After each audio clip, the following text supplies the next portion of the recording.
Papa Dudut. Nung bata ako ay madalas na sinasabi sa akin ni Mama na huwag raw akong makikipag-usap sa mga hindi ko kakilala.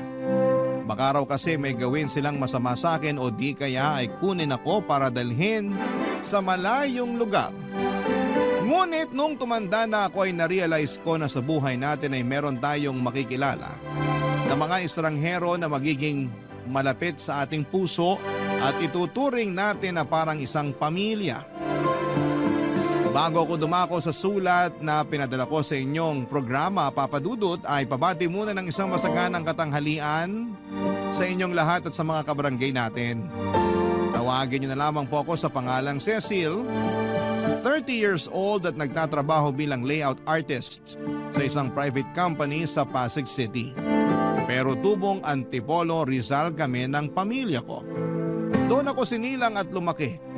Solong anak lamang ako ng Mama Edna pero kasama namin sa bahay ang lolo at lola ko na mga magulang ng nanay ko.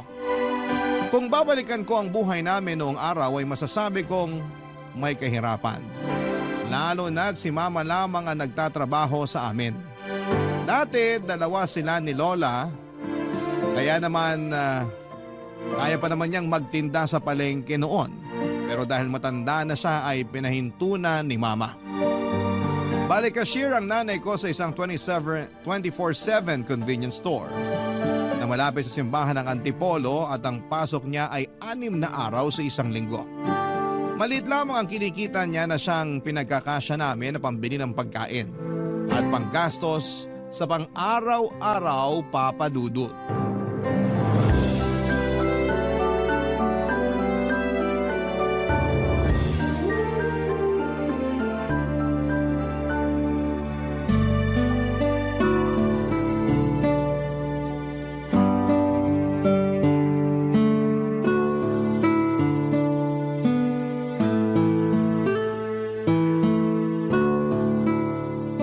Itong 350 para sa tubig. Ito namang 700 sa kuryente. Itong 500 pambili ng bigas. Naku, parang kukulangin pa yata tong sinahod ko ah. Hi, Ma! Oh, nak, nandiyan ka na pala. Opo. Magmano ka muna. Mano po? Kaawaan ka ng Diyos. Bakit parang natagalan ka yata ng uwi? May ginawa ba kayo sa eskwelahan? Wala naman po. Hirap lang sumakay ng tricycle. Punuan kasi. Akala ko ba sa may pilahan ka naman sumasakay? Opo. Kaso doon nga ako natagalan. Inabot ako ng 45 minutes. Walang masyadong tricycle na dumarating eh. Ang sabi na traffic daw papunta sa may simbahan. Ay, ewan. Ganun talaga. Tumarami na rin kasi ang tao rito sa Antipolo. Dati naman hindi ganyang ka-traffic. Pero kung nagrereklamo ka na sa traffic dito, mas kumusta kaya sa Maynila, di ba? Yun nga po. Naisip ko tuloy. Paano nabiyahe ko kung sakaling doon ako makahanap ng trabaho? Sa Maynila talaga? Hindi ba pwedeng sa malapit na lang? Pwede naman po, pero depende kung saan ako makakapasok eh. Ano po yung binibilang nyo? Eto ba? Opo. Sweldo ko. Hinihiwa-hiwalay ko na yung pambayad natin ng tubig at kuryente, pati pambili ng bigas at ulam para hindi na ako malito. Kilala mo naman tong nanay mo. Doon lang ako sa tindahan namin magaling na kahera. Pero pagdating sa sarili kong pitaka, napaghahalo-halo ko rin yung pera ko. Ay, kaso mukhang kakapusin tayo. Maliit lang sinweldo ko ngayon. Gawa ng ilang araw din akong absent dahil sa pagkakasakit. Hala, paano na po yan? Hindi bale, manghihiram na lang ako sa auntie mo pag kinapos tayo. Pero baka tubuan niya po kayo ng malaki.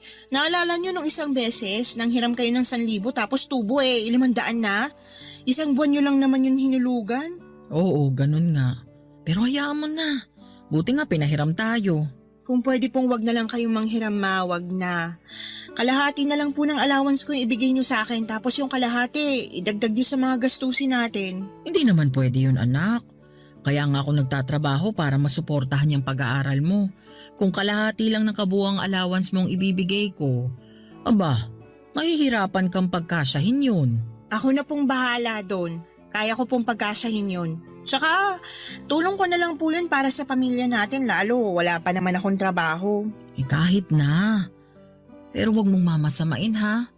Nagpapasalamat ako dahil sa edad mong yan naiisip mong tumulong sa pamilya natin.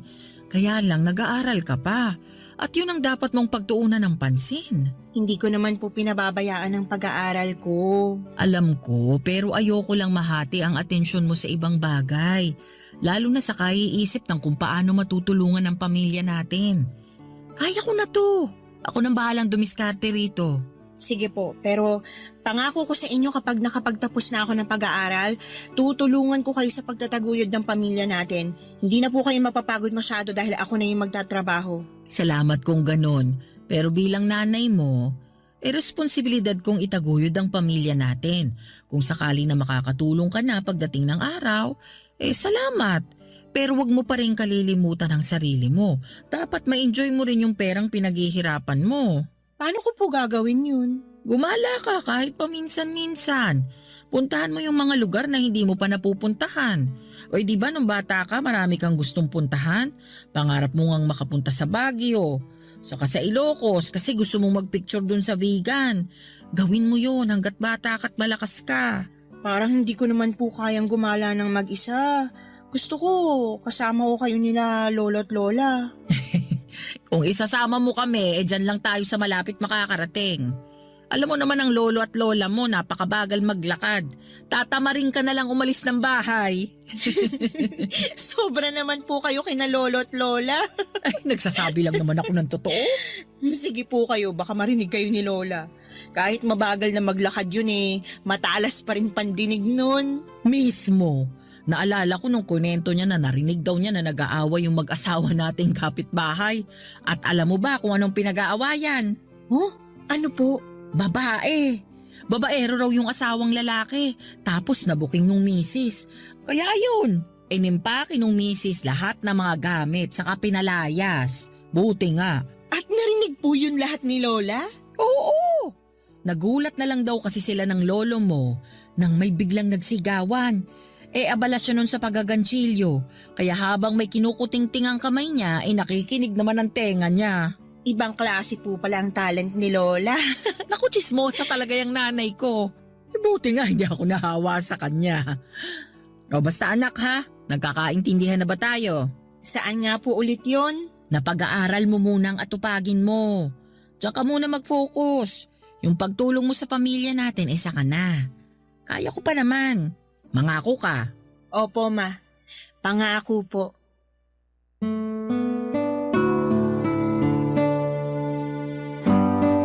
Papadudot kahit na mahirap lang ang pamilya namin at simple lang ang trabaho ni mama ay masasabi ko naman na napakabait niya. Mana siya kina lolo at lola na bukod sa mapagpakumbaba ay down to earth din o yung bang makamasa. Kilala rin sila sa lugar namin bilang mga mabubuting tao. Kaya nga proud na proud ako kay mama at sa pamilya namin at nangako ako sa kanila na kapag nakapagtapos na ako ng pag-aaral ay tutulong ako sa pagtatrabaho papadudot. Nang mga panahon na yon ay kaka 4th year college ko pa lamang. Medyo dumarami ang mga gastusin sa eskwelahan kaya naisipan kong mag-working student. Nagsabi naman ako kay mama na nung una ay tinutulan niya. Baka raw kasi mahirapan akong pagsabayin ang pagtatrabaho at pag-aaral. Pero sinabi ko na kakayanin ko lalo na at marami rin naman akong bakanting oras.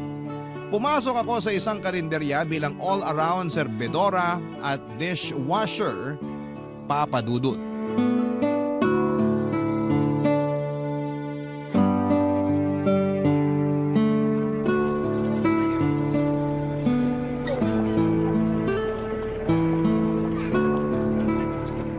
Neng, pwede bang makiupo rito sa bangko nyo?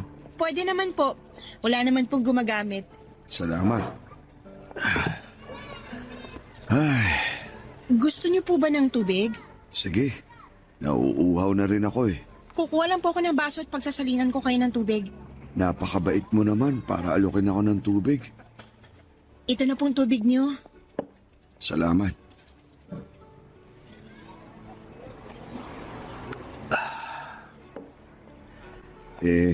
Magkano ba to? Babayaran ko. Naku, hindi na po. Libre po yan. Talaga? May libreng tubig pa pala ngayon? Meron pa naman po. Dito sa karinderya namin pag kumain kayo, syempre libre na yung tubig. Kaso, di naman ako kumain. Ayos lang po yun. Huwag niyo na pong bayaran yung tubig. Tsaka nakita ko kasi na mukhang uhaw na kayo eh. Sinabi mo pa. Kanina pa ako naglalako nitong mga paninda kong bimpo, panyo at panghugas ng pinggan dyan sa may palengke. Ay, talaga po? Pero kumain na po ba kayo? Oo, kumain ako. May baon akong kanin sa ulam. Kinain ko dun sa may plaza sa tapat ng simbahan. Umupo na lang ako sa tabi. Nabusog naman po ba kayo sa kinain niyo? Oo naman. Kaso, 3:00 na ng hapon ngayon. Natunaw na yun sa tiyan ko, kakalako ng mga paninda ko. Kung ganun, gusto niyo po bang kumain? May merienda po kami rito. Merong palitaw, banana Q, lugaw, tsaka goto. Meron din po kaming mami tsaka sopas. Nako, Neng, hindi na. Wag na. Wala akong pambayad kung kakain pa ako. May nakita ko ngayong araw. Maliit lang may iuuwi ko sa pamilya ko tapos mababawasan pa. Kaya lang sabi niyo, natunaw na po yung kinain niyo kaninang tanghali dahil 3:00 na ng hapon. Tsaka oras na rin para magmerienda. Ayos lang naman ako. Matitiis ko pa naman tong gutom ko eh. Saka nabusog na rin ako sa libreng tubig na bigay mo. Salamat ulit. Maglalako pa ako pag nakapagpahinga ako ng konti. Lalo kayong magugutom kapag naglako kayo ng walang kain. Ay, alam ko na po. Ililibre ko na lang kayo ng merienda. Anong gusto niyo? Ha? Sabi ko po, ililibre ko na lang kayo. Hindi na kailangan. Sige na po, mamili na kayo. Alam niyo ba na masarap po magsopas ang tagaluto namin dito, magatas, maraming gulay tsaka masahog. Hindi puro buto-buto ng manok, may makakain po kayong laman. Salamat na lang, pero wag na. Nakakahiya naman sa'yo kung ililibre mo pa ako. Hindi po yun nakakahiya. At saka gusto ko rin naman po na ilibre kayo. Huwag na po kayong tumanggi ha. Mas masarap po magtrabaho ng busog. Sige na nga. Mukhang hindi ka na rin naman mapipigilan. Medyo po. Ano pong gusto niyo kainin? Yung sopas na lang. Parang gusto kong umigop ng mainit-init na sabaw. Sige po, teka lang. At ipaghahanda ako kayo ng order niyo. Salamat. Naalala ko tuloy yung isang babae na nagbigay ng maiinom at makakain din sa akin noon. Talaga po? Oo, pareho kayong mabait. Salamat po. Kaunti lang talaga kumakain sa karinderya nyo pag ganitong oras, no? Pansin ko kasi wala masyadong tao. Nagkataon lang po siguro. Madalas punuan, lalo pag ganitong oras ng merienda. Ito na pong sopas niyo. Wow, ang bango. Saka mukhang malinamnam. Tama ka nga na magatas at masahog. Sabi po sa inyo eh. Pero mainit din po yan ha, kaya dahan-dahan. Salamat talaga ha. Kahit di mo ako kilala pinainom at pinakain mo ko. Pagpalain ka ng Panginoong Diyos, Neng. Ano nga palang pangalan mo? Cecil po. Ako naman si Ray. Pwede mo akong tawaging Tatay Ray. Sige po, Tatay Ray. Parang kaedad mo na rin kasi yung panganay ko. Teka, tama ba? Ilang taon ka na ba? 20 years old na po ako. Tama nga ako. Magkasing edad nga kayo. Matanong ko na rin kung nag-aaral ka ba. Opo, kaka 4th year college ko pa lang. Pareho kayo ng panganay ko. Pero bakit ka nagtatrabaho rito sa karinderya? Sumasideline lang po ko dahil marami kaming bayarin sa school eh. Mama ko lang po yung may trabaho sa amin kaya medyo ka po sa mga gastusin sa bahay. Ang bait mo naman dahil nagkusa ka ng tumulong sa mama mo. Ayaw nga po niya kasi baka raw mahati yung atensyon ko. Gusto kasi ni mama focus lang ako sa pag-aaral. Kaya lang, nagkasabay-sabay naman po yung mga gastusin nung magkasakit sina lolo at lola. Kumusta na ang lolo at lola mo? Magaling na po sila. Mabuti naman. Alam mo, naiintindihan ko mama mo. Ayoko rin kasing pagtrabahuin ng mga anak ko dahil hanggat maaari gusto ko pag-aaral lang nila yung atupagin nila. Kaya nga nagsusumikap ako sa paghahanap buhay para masuportahan ko sila. Ang swerte naman po ng mga anak nyo sa inyo. Ako ang maswerte sa kanila. Kahit na mahirap lang ako, sila naman ang yaman ko. At alam ko, ikaw din ang kayamanan ng mama mo dahil mabuti kang anak, Cecil. Salamat po. Kain na po kayo ng sopas bago pa po lumamig. Sige, salamat ulit sa masarap na merienda.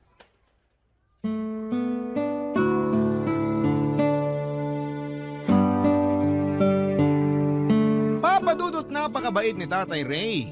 Bagaman bakas sa mukha niya ang pagod dahil sa ilang oras na paglalakad at paglalako ng mga paninda niya ay hindi naman nawala ang determinasyon sa mga mata niya. Kaya kahit ako na pagod na rin ng mga panahong yon, ay para bang nahawaan ng lakas at katatagan niya. Alam ko na maswerte ang mga anak ni tatay dahil isa siyang masipag at responsableng ama. Nung umalis si Tatay Ray Papadudot ay hindi na mawala ang ngiti sa mga labi ko. Aminado ako na gumaan ang pakiramdam ko sa maiksi naming pag-uusap. At kahit na noon lamang kami nagkita, pakiramdam ko ay matagal na kaming magkakilala. Napakarami pa niya sanang gustong ikwento kaso ay kailangan na niya ulit magpatuloy sa pagtitinda. At habang pinapanood ko ang paglalakad niya palayo sa aming karinderya, umusal ako ng maiksing panalangin na sana'y ingatan siya palagi ng Panginoong Diyos. At marami ang bumili ng kanyang mga paninda, Papadudot. Barangay Love Stories. Barangay Love Stories. Papadudot, lumaki akong walang kinamulatang ama nang hindi nito panagutan si mama. Pero matapang akong tinaguyod ng nanay ko sa tulong na rin ng aking pinakamamahal na lolo at lola. Pinaramdam nila na walang kulang sa akin kahit na wala akong tatay sa pamamahay namin. Kaya nga hindi na rin ako nagdamdam sa sarili kong ama. Bagaman may mga pagkakataon na napapaisip ako kung anong pakiramdam nang mayroong tinatawag na papa o tatay. Nagpatuloy pa ang mga araw, dumalas ang pagdaan ni Tatay Ray sa kalendarya namin para kumain. May baon siyang kanin para makatipid at ulam na lamang ang binibili niya. Doon na rin siya nagmemeryenda lalo na kapag may extra siyang pera dahil maganda ang benta niya. Ako ang laging nagsiserve sa kanya kahit na dalawa naman kaming serbedora doon. Gusto ko kasi na makumusta siya at makakwentuhan saglit pagkatapos niyang kumain at kapag wala nang masyadong customer. Isang araw, wala akong duty sa kalendarya dahil may klase ako. Nung hapon na yon ay nakita ko si Tatay Ray sa may plaza malapit sa simbahan habang nakaupo sa isa sa mga bakanting upuan. Agad ko siyang nilapitan para kumustahin, Papadudot. Nalaman ko na kaunti pa lang pala ang benta niya tapos ay nadukutan pa siya. Awang-awa ako kay Tatay Ray kaya sinabi ko na gusto ko siyang tulungang magtinda. Nang una ay nagdalawang isip pa siya pero may karanasan naman ako sa pagtitinda. Lalo at sinasama ako ni Lola noong bata ako sa paglalako ng mga kangkong at talbos ng kamote sa barangay namin, Papadudot.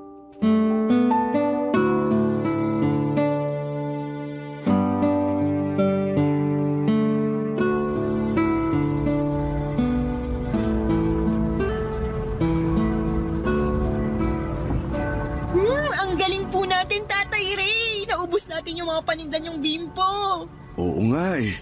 May natira pa rito sa mga panghugas ng pinggan pero isasama ko na lang to bukas sa mga ilalako ko. Salamat sa tulong mo, Cecil ha. Kung hindi dahil sa'yo di ako makakabawi sa nawala sa akin. Wala pong anuman, pero nakakapanghinayang pa rin yung pera na ninakaw sa inyo. Nangihinayang din ako. Kaso, iniisip ko na lang na baka mas kailangan nyo nung kumuha kaysa sa akin. Paano niyo po nasabi na mas kailangan niya? Ay, naisip ko lang na baka wala na siyang ibang maiisip na paraan kaya nagawa niyang magnakaw. Pero di ko sinasabi na tama at mabuti ang pagkuha ng bagay na hindi sayo. Masama pa rin yun. Sabi mo nga, nakakapanghinayang. Kaya lang, ngayon lang naman to nangyari sa akin. Sa tagal ko na rin nagtitinda rito, ngayon lang ako nanakawan. Ayoko namang pakaisipin pa yun hanggang pagtulog ko dahil magtitinda pa ako bukas. Pinagpapasa Diyos ko na lang yung kumuha na sana gamitin niya sa mabuti at kapaki-pakinabang yung pera na pinaghirapan ko. Bilib din po talaga ako sa inyo, lalo na dyan sa mga sinabi niyo. Talaga? Anong nakakabilib sa sinabi ko? Pag iba po yung nagsabi, malamang magagalit sila. Baka nga isumpa pa nila yung nagnakaw sa kanila na may mangyaring masama o kaya malasin. Pero ibang klase kayo kasi di kayo humiling ng ganun sa taong ginawan kayo ng masama. Pinagpasa Diyos nyo pa nga.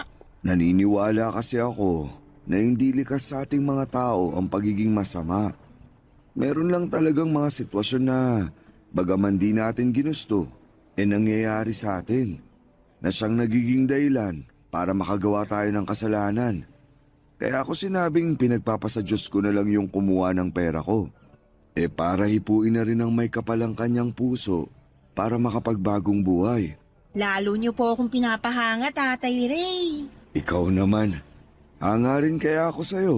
Kasi tinulungan mo ako magtinda kahit na laking abala nun sa'yo. Hindi po yun abala. Masaya po ako na nakatulong ako. Kung napaparangalan lang ang mga magulang na mabuti ang pagpapalaki sa mga anak nila, tsak, isa na rin ang mama mo. Napakabuti mong bata. Salamat po. Mabuti rin naman po kayong magulang eh. Huwarang ama sa mga anak nyo kaya alam ko na proud sila sa inyo. Ginagawa ko lang ang tungkulin ko bilang tatay.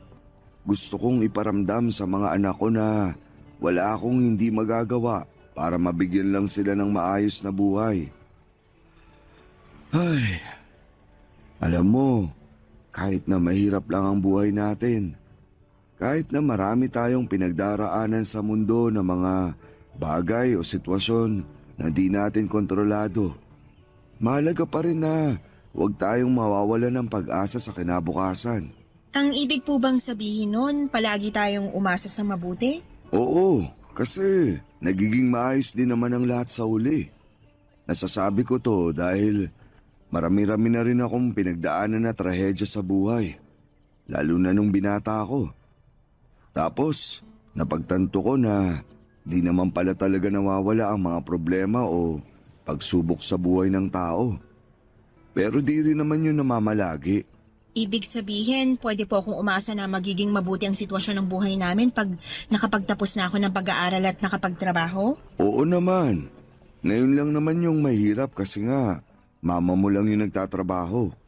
Pero alam ko kapag natupad mo na yung pangarap mong makapagtapos at nakakapagtrabaho ka na, giginawa na rin ang pamumuhay nyo. Magiging magaan kasi katukatulong ka na ng mama mo sa pagtataguyod ng inyong pamilya. Opo, kaya lang, naiinip na po ako. Anong kinaiinipan mo? Gusto ko na pong pabilisin ang mga araw para dumating na yung graduation day ko tapos maghahanap na ako ng trabaho para matulungan si mama. Nalulungkot kasi ako kapag nakikita kong kinakapos kami sa mga gastusin eh. May trabaho ka naman dun sa karinderya, di ba? Kaya kahit paano, nakakatulong ka sa mama mo. Pero madalas sa baon lang at pambayad sa mga project namin sa school na pupunta yung maliit kong kinikita sa pagtatrabaho sa karinderya. Kung may sumobra, dun ko lang naaabutan si mama. Kaso, madalas talaga sa idbuls ako. Kaya nga pagsikapan mong makapagtapos. Nang sa ganun mas malaki-laki ang kitain mo. Dahil mas maayos yung lugar na pinagtatrabahuan mo. Sayang naman din kasi kung iiwan mo ang pag-aaral mo. Lalo na't malapit ka ng graduate. Yan din po ang sinabi ni mama. Kaya nangako na lang ako na tutulungan ko siya kapag nakagraduate na ako. Matutupad yun dahil mabuti ang puso mo. At anuman ang hangarin ng mga tao na may mabubuting puso, nagkakatotoo. Basta, huwag ka lang mapagod magdasal at magpatuloy sa buhay. Yan yung lagi kong sinasabi sa mga anak ko. Na mahal ko sila kaya handa ako magsakripisyo. At alam ko na ganun din ang nararamdaman ng mama mo sa'yo. Nagsasakripisyo siya dahil mahal ka niya. Papadudot na inspire ako ng sobra-sobra sa mga sinabi ni Tatay Ray. Napakarami niyang aral sa buhay na binahagi at hindi ipinagdamot sa akin ang gabing yon. Na-realize ko na napakarami ko pa talagang hindi alam sa mundo dahil sa edad ko. At mas lalo ko siyang hinangaan dahil sa pagkawais niya sa edad niyang yon. Dinagdag niya na hindi siya naging wais dahil marami na siyang nagawang tama, kundi naging wais na siya mula sa mga aral sa buhay na natutuhan niya sa lahat ng maling nagawa at pinagdaanan niya. Bukod doon ay mas nakilala ko rin siya at ang kanyang pamilya. Lalo akong nakumbinse na isa siyang mabuting padre de pamilya. Habang nagkwekwentuhan kami ni Tatay Ray ay bumili siya ng hamburger at palamig. Ako naman daw ang ililibre niya. Pagkatapos namin kumain ay hinatid niya ako sa sakayan ng tricycle at hinintay na makasakay ako para lamang masigurado na ligtas akong makakauwi sa amin. Bago kami tuluyang naghiwalay ng landas, muli siyang nagpasalamat sa tulong ko dahil daw nakarami kami ng benta. Sinabihan niya pa ako na hulog daw ako ng langit kaya ingatan ako sa pag-uwi ko.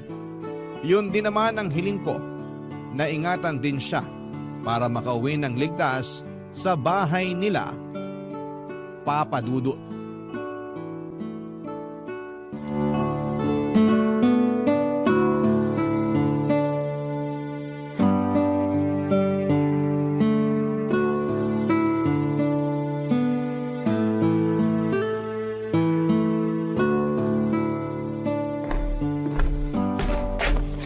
Magandang umaga po sa maganda kong mama.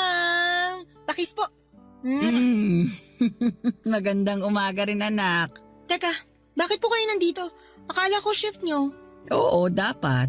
Kaso nakipagpalit sa akin yung kasamahan ko. Kesyo magse-celebrate raw sila ng birthday ng anak nila. Kaya mamayang gabi pa ang pasok ko. Ayos lang po sa inyo yon? Oo naman. First birthday din ng bata. Tagal nilang hinintay yun. Pinagpanata pa nila. O sige na, maupo ka na para maipaghain na kita. Sige po. Ano pong niluto nyo? Ayan, nagsangag ako ng kanin saka nagluto ng tosino. Wow! Paborito ko po yan. Kaso, nasan po ang itlog? Nandun pa sa manok ng kapitbahay, nililimliman pa. Joke lang. Ma, ang corny. Ikaw naman? Tumawa ka naman paminsan-minsan sa mga joke ko para hindi yung ako lang mag-isa. Oh, ayan na yung itlog. Katatapos lang maprito. Salamat po. Kayo po, hindi pa kayo kakain? Kakain na rin. Sasaluhan kita pero... Teka, lagay ko lang tong shansi sa lababo. Ayan. Upo na po kayo. Andyan na. Sina lolo at lola po, tulog pa? Anong tulog pa? Kanina pang alas 5 ng umaga gising yung dalawang yon. Alam mo namang hindi nila nakaugali ang magkanin sa agahan. Nagkakapit pandesal lang sila dyan sa tapat ng bahay. Sa bagay, palagi nga po pala nilang ginagawa yun. Oo, yung tumambay sa labas habang nagkakape. Tapos papasok dito sa atin na sinisipo na pareho. Ganun talaga ang mga matatanda. Mahina na ang resistensya, kaya pinagsusuot ko na sila ng damit na makapal. Pag pinagsabihan mo kasi, sila pa ang galit. Sasabihin naghihigpit daw sa kanila masyado, matatanda na rin naman daw sila. Umuoo na lang ako para walang away. O kain na anak. Kayo rin po. Kumusta ang school mo? Mabuti naman po. Maraming ginagawa. Nakakapagod pero masaya naman. Gusto ko rin naman po yung ginagawa namin . Passion mo yung kurso mo . Kaya nga sinuportahan kita nung kuhain mo yan. Salamat po. Walang anuman. Mukhang perfect ang pagkakaluto ko nitong itlog . Kaya nga po, galing nyo. Syempre. Ay ma, may kukwento po pala ako sa inyo. Ano yon? May nakilala po akong matanda. Ray po ang pangalan niya pero tawag ko sa kanya Tatay Ray. Nagtitinda siya ng mga bimpo, panyo, tsaka panghugas ng pinggan malapit sa may simbahan. Ray na nagtitinda ng bimpo. Parang kilala ko yung tinutukoy mo . Talaga po? Oo. Taga dun lang naman siya sa kalapit na barangay natin. Minsan ko na siyang nabilhan nung tinitinda niyang panghugas ng pinggan. Nakikita ko rin siyang tumatambay dun sa upuan sa labas ng tindahan namin. Mabait yun. Paano mo pala siya nakilala? Nagpahinga siya sa karinderya namin tapos pinainom ko siya tsaka pinakain ng sopas. Nakita ko kasi sa itsura niya, uhaw at gutom. Napakabait naman ang anak ko. Hindi naman po. Hindi raw. Pero pinainom mong nauuhaw, pinakain mong nagugutom. Kabaitan ang tawag doon. Mabuting bagay yun. Naaawa po kasi ako sa kanya. Pero mas nanaig po yung pagka-proud dahil alam ko na nagsisikap siya para maitaguyod yung mga anak niya. Masipag talaga yun. Ang alam ko, biyudo na yun tapos may 3 anak. Nakwento na ba niya sa'yo? Tama ba? Opo. Nasabi nga po niya sa akin na namatay na daw sa sakit yung misis niya at simula noon, siya na yung nagtaguyod sa mga anak niya. Oo, nagkakwentuhan din kami noon pero saglit lang naman. Saka parang isang beses lang. Katulad mo, naawa rin ako sa kanya nung umupo siya sa bangko sa labas ng tindahan namin. Kaya inabutan ko ng maiinom at makakaing tinapay. Nagpumilit pa nga siya na bayaran pero sabi ko libre ko na yun. Pero nahihiya raw siya, kesyo hindi naman siya pulubi. May punto, kaya ayun, bumili na lang ako ng paninda niya. Kayo po pala yung sinabi niya na babaeng nagbigay ng maiinom at makakain sa kanya. Naikwento niya? Mukhang ako nga yun. Nakakatuwa naman na pareho po pala nating tinulungan yung iisang tao. Kaya nga. At dahil dyan, nadagdagan yung mga bagay na ikinapaproud ko bilang nanay mo. Bakit naman po? Kasi hindi ka lang mabuting anak. Matulungin ka rin sa mga nangangailangan. Kanino pa po ba akong magmamana di sa nanay kong mabuting role model sa akin? Ay, sinabi mo pa. Papa Dudut, na-miss ko ang bonding namin ni Mama dahil nagkataon din na sabay kaming naging busy sa mga trabaho. Dagdagan pa ng mga gawain ko sa eskwelahan. Hindi na tuloy kami nakakapagkwentuhan o nakakakain ng magkasama kaya ng araw na yon na pareho kaming bakante ay sinamantala ko ang pagkakataon na makasama siya at syempre pati na rin sina lolo at lola nung pumasok na sila galing sa labas. Pagkatapos namin kumain ng pananghalian ay nag-decide kami magsimba at matagal na rin kasi simula ng huling beses kaming lumabas ng magkasama. Habang nasa simbahan ay kita ko na taimtim na nagdarasal sina mama, lolo at lola ko. Doon ako pumikit at nanalangin sa Panginoon Diyos na sana'y gabayan niya ang aming pamilya. Ingatan niya ang mama ko at bigyan pa ng mahabang buhay ang lolo at lola ko. Tulungan din niya ako na matupad ang aking mga pangarap. Siyempre hindi ko kinalimutang banggitin si Tatay Ray at ang kanyang pamilya sa panalangin ko. Naniniwala ako na makapangyarihan ang dasal na mula sa ibang tao, Papa Dudut. Barangay Love Stories. Barangay Love Stories. Papa Dudut, mabilis na lumipas ang isang taon at dumating na ang araw ng pagtatapos ko. Taong 2015 ang graduate ako sa college at kahit na may pasok si Mama sa trabaho ay nakipagpalit siya ng shift sa kasamahan niya para lamang makapunta sa graduation ceremony ko. Hindi na noon nakasama sina lolo at lola dahil isang guardian lang ang pwedeng makapasok. Pero sa bahay ay abala silang dalawa sa pagluluto ng paborito kong biko at pansit para raw magkaroon kami ng pagsasaluhan sa pag-uwi namin ni Mama. Masayang masaya ako na nabigyan ko ng karangalan ng pamilya ko. Lalong-lalo na si Mama. Paulit-ulit niyang sinasabi na nagbunga na ang pinaghirapan niya. At yon ay ang mapagtapos niya ako sa pag-aaral. Binanggit ko ulit sa kanya ang pangako kong pagtulong sa aming pamilya. Ngunit sinabi sa akin ni Mama na huwag kong masyadong i-pressure ang sarili ko. Pero syempre matagal ko na rin namang pangarap yon. Kaya nga agad ako nag-apply ng trabaho at makalipas nga ang ilang interview at exam ay naipasa ko ang posisyon na gusto kong pasukan, Papa Dudut.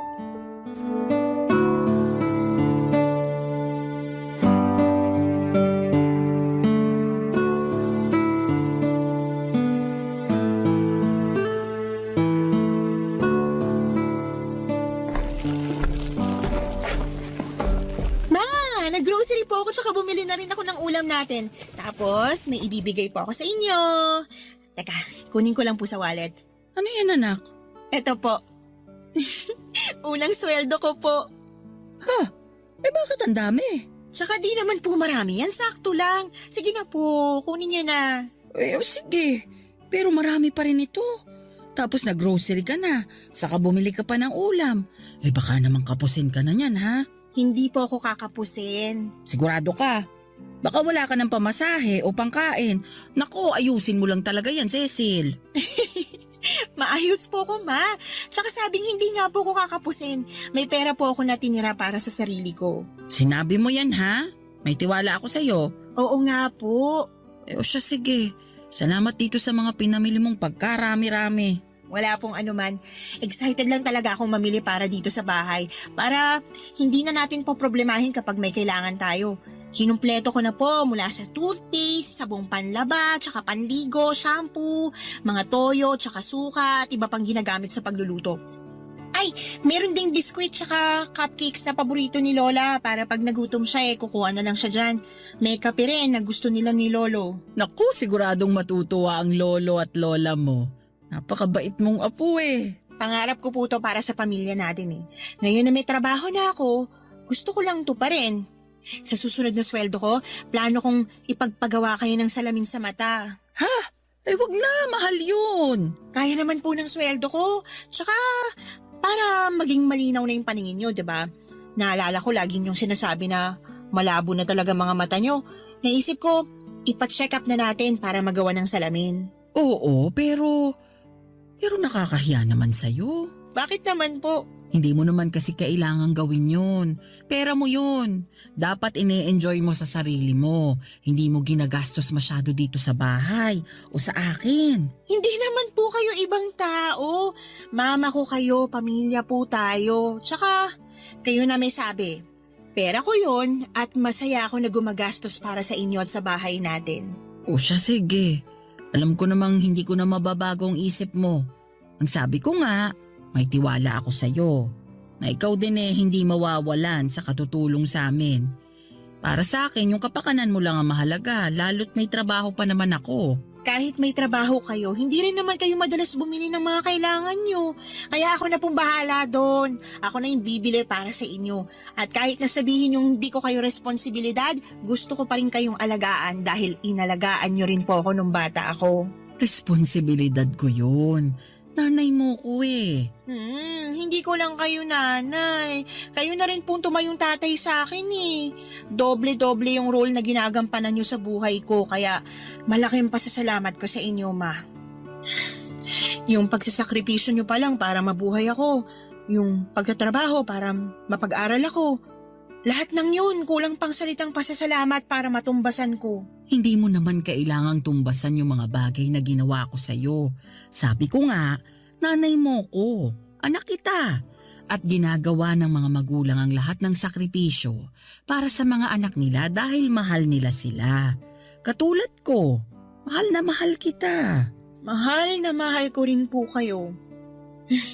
Naalala ko po na sinabi rin sa akin yan ni Tatay Ray. Ang ano? Na kaya nagsasakripisyo ang mga magulang dahil mahal nilang mga anak nila. Totoo yan.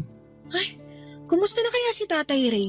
Simula kasi nung umalis ako dun sa karinderya na pinagtatrabahuhan ko hanggang ngayon wala pa rin akong naging balita sa kanya Naging busy din kasi ako. Nakikita niyo pa po ba siya na tumatambay sa may tindahan niyo? Hindi na, pero nakita ko siya nitong linggo lang. Bumili siya sa amin tapos kinumusta ko siya. Buti wala masyadong customer kaya nakapagkwentuhan kami. Nalaman niya na ako pala ang nanay mo kaya tuwang-tuwa siya. Di na rin pala siya nagtitinda dahil nagkasakit daw siya. Kaya pinatigil na siya ng anak niya. Hala, magaling na po ba siya? Mukha naman siyang malakas. Kinukumusta ka nga niya Sabi ko ayun, busy ka sa trabaho. Sabi niya mag-iingat ka raw lagi at proud na proud raw siya sa'yo.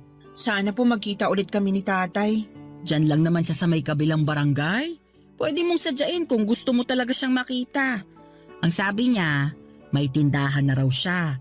Pinundar ng anak niya na sing edad mo nung nakagraduate at nakapagtrabaho na rin. Kaya sa bahay na lang daw siya nagtitinda.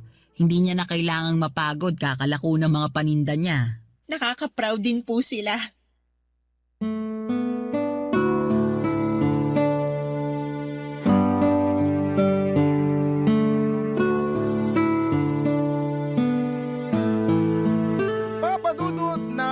Malapit na akong graduate sa college ay umalis na ako sa karinderya na pinagtatrabahuhan ko para mag-focus sa thesis namin. Kailangan kasi namin yung tutukan ng mga kagrupo ko.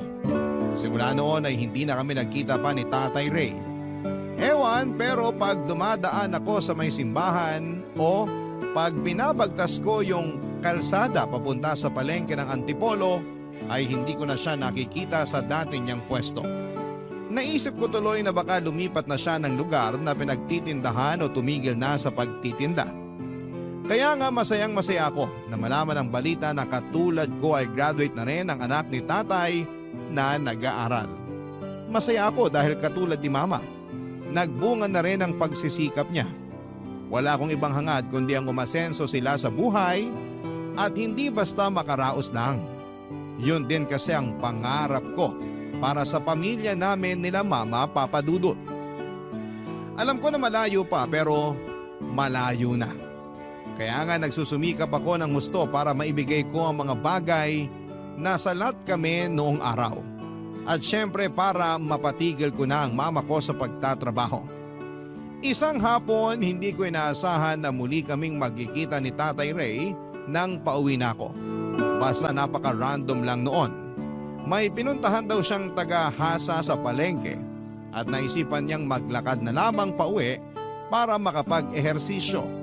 Nagdesisyon kami ni tatay na magmerienda sa isang lumihan sa kanto para makapagkwentuhan na rin, Papa Dudut.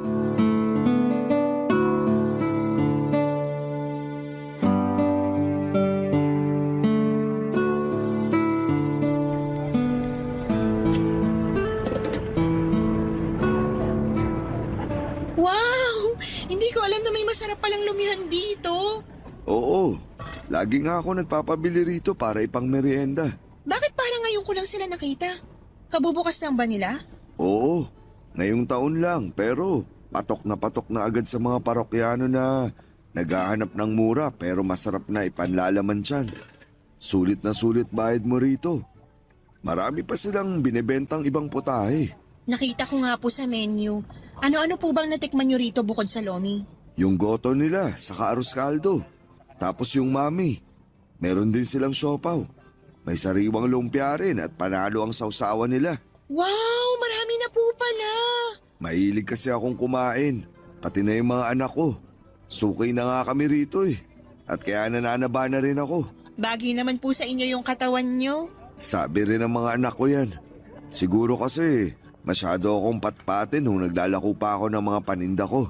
May kapayatan po pero hindi naman sobrang patpatin. Ikaw ba naman maglakad maghapon? Kaya iikot ka susuyod sa palengke at mga bahay-bahay para may benta. Kapag naaalala ko nga yung mga panahong yun namimiss ko rin yung paglalako.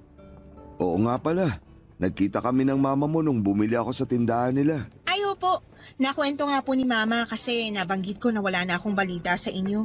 Naging busy na rin po ako nung bago ako graduate hanggang sa nakapagtrabaho na ako. Kaya nga masayang-masaya ako na malaman na nasa mabuting kalagayan kayo. Masaya rin akong malaman na nakagraduate ka na at may trabaho na. Nag-alala kasi ako sa'yo nung di na kita nakita sa karinderya. Buti na lang mama mo pala yung kahera dun sa tindahan na tinatambayan ko.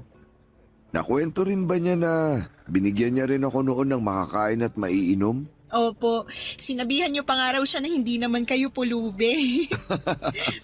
Oo, pero di ko naman intensyon na mapahiya siya. Okay lang po yun. Gets na yun ni mama. Sabi niya may point naman daw kayo.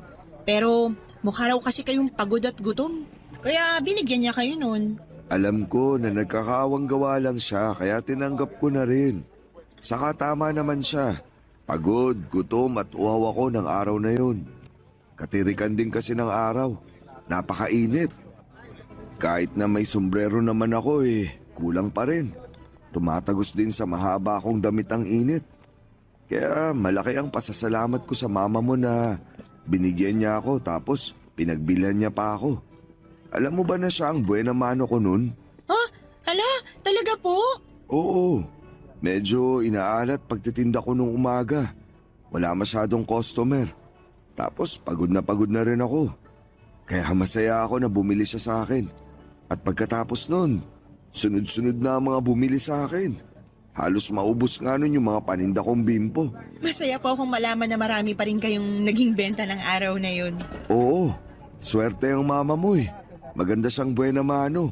Pero syempre, alam ko dahil na rin yung nagsikap pa rin kayong makabenta. Hindi kayo sumuko kahit na inaalat kayo nung umaga. Umaasa pa rin kayo sa mabuti. Sa bagay, may tama ka. Yan po yung sinabi nyo noon sa akin, 'di ba? Huwag tayong mawawalan ng pag-asa dahil nagiging mabuti naman ang lahat. Oo, sinabi ko nga yun sa'yo. At masaya ako na sinaisip mo. Hindi ko po yun kinalimutan. Dala-dala ko sa puso ko.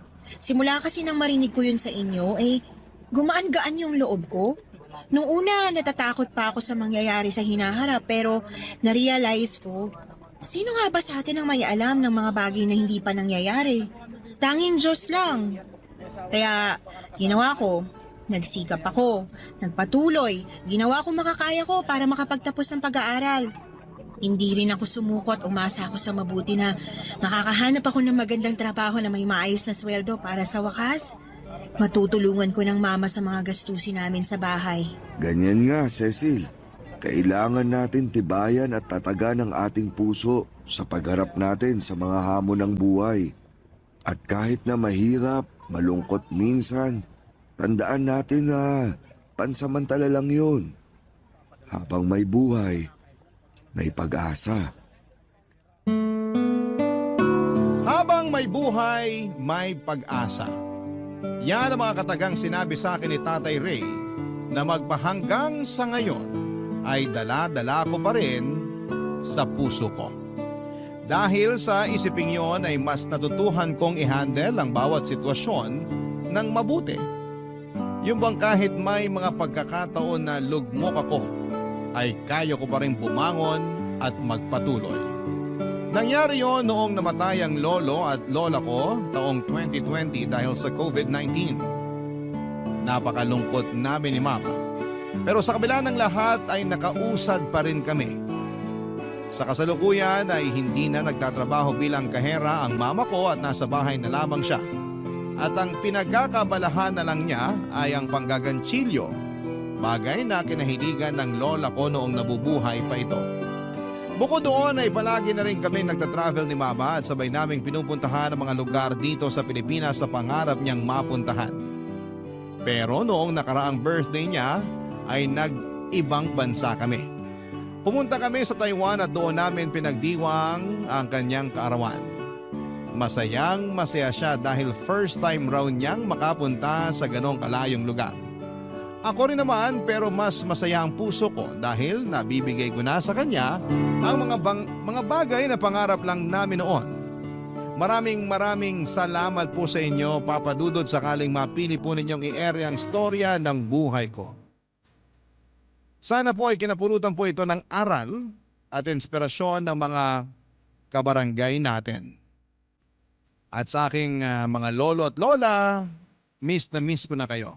At sa aking nanay, mahal na mahal ko kayo. God bless po and more power ang inyong forever kapuso at kabarangay, Cecil. Dear Papa Dudut, nagkaroon na ba kayo ng dream boy? Ako kasi oo. At syempre kung mangangarap na lang din ako ay bakit hindi ko pa lubos-lubusin. Kung tatanungin ninyo ako kung ano ba ang tipo ko sa isang lalaki ay sasabihin ko na mabait, makadiyos, maalalahanin, sweet at may respeto sa akin. Karamihan naman sa mga babae ay ganon ang hanap lalo na kung pangmatagal ang relasyon ng gusto nila. At lahat ng yon ay nakita ko naman sa kababata at kaibigan kong si Juancho. Bago ko po ipagpatuloy ang pagbabahagi ng kwento ko ay hayaan niyo munang batiin ko kayo ng isang mapagpalang araw. Sana'y nasa mabuti kayong kalagayan at masayang nakikinig ng paborito kong programa sa radyo na Barangay Love Stories. Tawagin niyo na lamang po ako sa pangalang Melissa. 31 years old at taga Marikina pero nagtatrabaho ako sa isang advertisement company sa Cubao. Nabanggit ko na lahat ng mga katangiang hanap ko sa isang lalaki ay nakita ko sa kababata at kaibigan kong si Juancho. Totoo yon dahil naging kami noong nasa high school pa lamang. Iisa lang din ang eskwelahang pinapasukan namin ng kolehiyo, bagaman magkaiba kami ng kinuhang kurso. Sabay kaming nakapagtapos At noong nagkaroon na ng kanya-kanyang trabaho ay nangarap namang kaming bumuo ng sarili naming pamilya. Pareho kaming nasa 25 years old nang magsama sa isang bubong. Pero taong 2020 ay may nangyari sa aming pinaka-iingatang relasyon, Papa Dudut.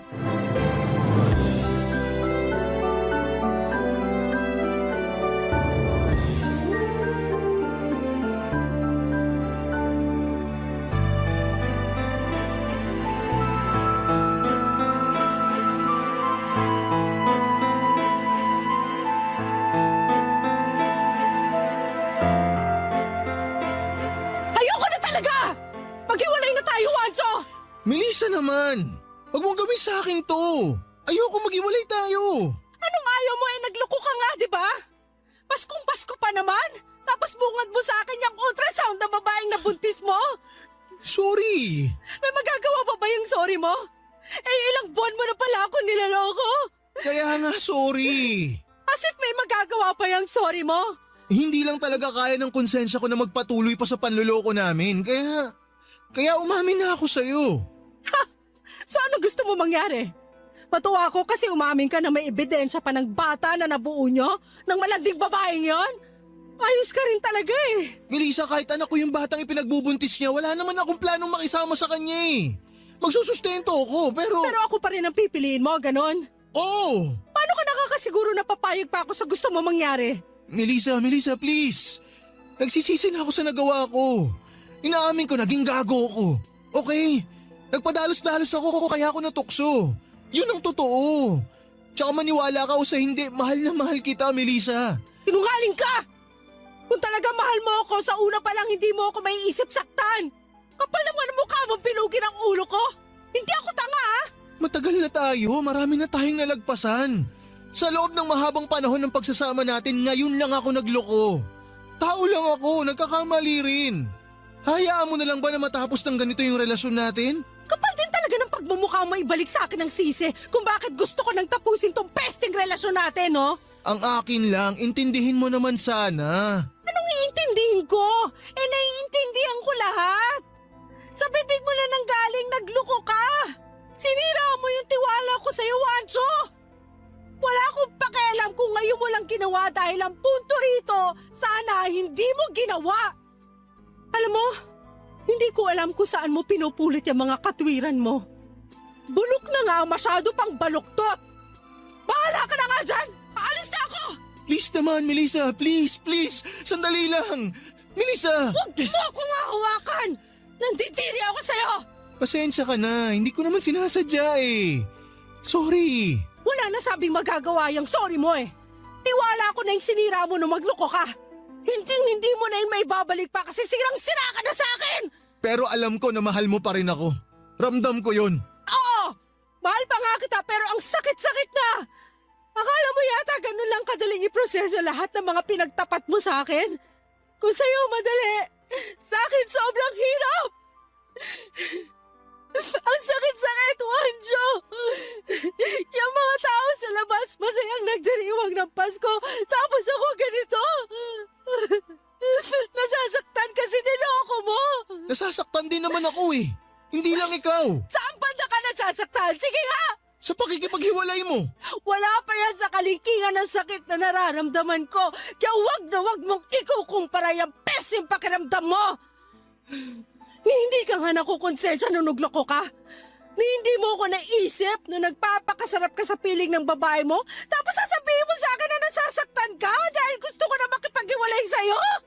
Lakas talaga ng amats mo eh. Hoy, Wancho! Alam mo na nung una pa lang ayoko na sa mga manloloko. Pero ginawa mo pa rin. Kaya ano pang aasahan mo sa akin? Manatili sa relasyong to at magpakamartir? Hindi ko gagawin yon. Sino ka ba? Please naman, Melissa. Huwag mong tapusin ang ganito yung relasyon natin. Huwag mo akong iwan. Please lang din. Huwag mo na akong pigilan. Hindi ko alam ang gagawin ko kapag nawala ka sa akin. Please, Melissa, please. Kaya mo kang gumawa ng kalokohan mag-isa eh. Alam ko makakaya mo rin na mawala ako sa buhay mo. Sana, bago ka gumawa ng kasalanan, Naisip mo muna yung pwedeng mangyari sa oras na malaman ko. Ngayon, kung totoong nagsisisi ka, panagutan mo yung anak mo. Magpakatatay ka sa kanya kagaya ng sinabi mo. Pero ayoko na makisawsaw pa sa buhay nyo. Simula sa araw na to, tapos na tayo. Hiwalay na tayo!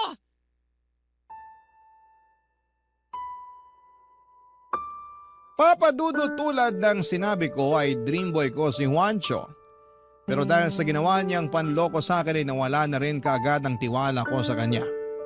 Nakakalungkot lang dahil alam naman niya na simulat sa pool ay hindi ko kayang konsintihin ang cheating. Malala pa dahil nag-anak siya sa babaeng kasama niyang niloko ako. Kaya naman ako na mismo ang kusang umalis sa buhay niya noong mga panahong yon. Naghiwalay kami ni Juancho kahit na mahal ko pa siya. Mabilis na lumipas ang ilang buwan, nitong 2024 lang ay nakatagpo ako ng bagong pag-ibig sa katauhan ni Allen. Magkatrabaho kami at siya ang pinakatahimik sa amin, Papa Dudut. Nagustuhan ko siya kahit na hindi siya sweet na tao. Sa kabila noon ay maalalahanin naman siya, nakikinig ng mabuti kapag nagkukwento ako. Bagay na na-appreciate ko sa kanya noong kailangan ng kaibigang makakausap. Hindi nga nagtagal ay nagka-developan kami. Nagkagustuhan hanggang sa nagkalakas siya ng loob na sabihin gusto niya akong ligawan. Tapos ay sinagot ko na nga siya pagkaraan ng isang buwan, Papa Dudut.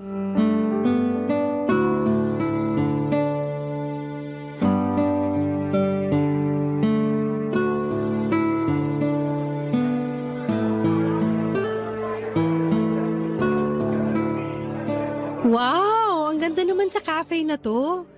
Ang cozy at ang ganda ng ambience. Plus points din na masarap ang kape nila at pastries. Saan mo to nahanap? Nakita ko lang sa Facebook. Naghahanap kasi ako ng place na pagdadalhan sa'yo para sa sunod nating date. Baka nabobore ka na sa apartment ko kasi doon lang tayo lagi nagde-date kaya naisip kong lumabas naman tayo. Napaka-thoughtful mo naman. Pero iko-correct ko lang. Hindi ako nabobore sa apartment mo. But thank you kasi dinala mo ako rito. Ngayon lang ako nakapunta rito in fairness. Ako rin. Hindi kasi ako mahilig lumabas at tumambay sa mga cafe. Alam ko naman na bahay-trabaho ka lang eh. Ganon na nga. Pero curious lang. Ano yun? Hindi ka ba nabobore? Sa apartment ko? Oo, tsaka sa hindi mo paglabas. Hindi. Baliktad kasi ako. Mas madali ako mabore sa labas kaya mas gusto ko nasa apartment. Wow! May mga tao pala talagang katulad mo. Oo naman, nag-i-exist kami. Huhulaan ko. Nung hindi pa tayo, iniisip mo na weird ako, no? Actually, oo. Pero don't get me wrong ha. Okay lang naman. Sanay na ako na pag-iisipan o nasasabihang weird. Pero wala namang mali sa pagiging weird. Hindi ka naman gumagawa ng masama. Wala kang inaapakang tao. Hindi lang talaga pare-pareho level ng social battery ng isang tao. Siguro nga nung una, nagtataka lang ako kung bakit pag niyayaya ka naming lumabas uwing-uwi ka lagi. Parang wala pa nga akong matandaan na may gimmick o inuman sa department natin na sinamahan mo. Oo, di talaga ako mahilig gumimik at uminom ng alak. May masama rin kasi akong karanasan sa pag-inom. Talaga? Pwede ko bang malaman kung ano yon? Pwede naman. College ako noon, nasa third year yata. Niyaya ko ng pinsan ko na uminom kasama mga barkada niya. Birthday celebration daw kasi nung isa nilang kaibigan. Sabi magsama pa raw ng iba para marami at masaya. Ayaw ko talaga pero nahiya naman akong tumanggi dahil close rin kami nung pinsan kong yun. Magkaedad lang kami at para nang magkapatid. Kaya ayun, napasubo ako. Sumama ako sa inuman at nalasing. Tapos nabugbog dahil nagkapikunan sila. Damay ako. Wala akong nagawa. Di ako nakalaban dahil hilong-hilo na ako nun. Pagising ko, nasa ospital na ako. Habang iyak ng iyak ang mama ko. Akala niya kasi mamamatay na ako nung araw na yon. Huy, grabe naman yung nangyari sa'yo. Kaya simula nun, ayoko na uminom ng alak. Mabilis akong malasing eh. Mahina sistema ko dyan. Kaya pala. Tama lang na iwasan mo lalo may hindi pala magandang nangyari sa'yo noon. Pero ano palang nangyari sa pinsan mo at mga kaibigan niyang gumulpi sa'yo? pinabarangay ng mama ko yung mga bumugbog sa akin. Tapos yung pinsan ko na nagsama sa akin malaki ang pagsisisi. Sa huli nagkabati rin naman kami dahil di ko naman ugali magtanim ng galit sa isang tao. Sabi ko napatawad ko na siya. Bait mo naman. Masaya ako na kahit paano okay na kayo. Oo, pero di na ako ulit sumama sa mga yaya niya kahit hindi inuman. Ewan, nawalan na ako ng tiwala sa kanya. Kung ako ang nasa posisyon mo, mawawalan din ako ng tiwala sa pinsan mong yun. Isang beses pa nga lang ako niloko ni Juancho, umayaw na ako. Paano pa kaya kung naipahamak ako, di ba? Kaya nga, pero may parte sa akin na nagsisisi kasi tiniis ko siya ng matagal na panahon. Ha? Anong ibig mong sabihin? Namatay na kasi siya nung pandemic. Tinamaan ng COVID-19. Hindi ko pa alam na may sakit siya nun at binalita na lang sa akin ng tita ko yung nangyari sa kanya. Bago raw siya mawala, paulit-ulit niyang sinasabi na ihingi raw siya ng tawad sa akin. Huli ko na rin nakita yung chat niya na humihingi ng sorry dahil sa nangyari nung mga bata pa kami. Grabe naman yun. Naiiyak ako. Huwag kang umiyak, nakaraan na yon. Sa ngayon, unti-unti ko nang natatanggap na wala na siya. At napatawad ko na rin naman ang sarili ko.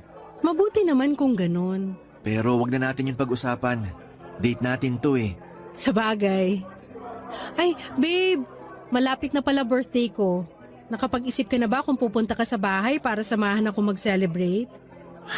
Tungkol sa bagay na yan, may iba kasi akong plano kaya di ako makakapunta sa inyo. Ganun ba? Sayang. Gusto ka pa namang makasama ni na mama at papa.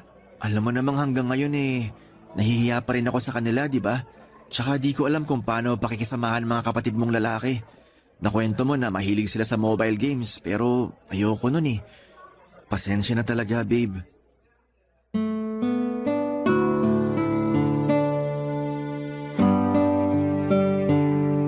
Papadudot kabaligtaran ng pagiging sweet ni Juancho ang ugali ni Allen.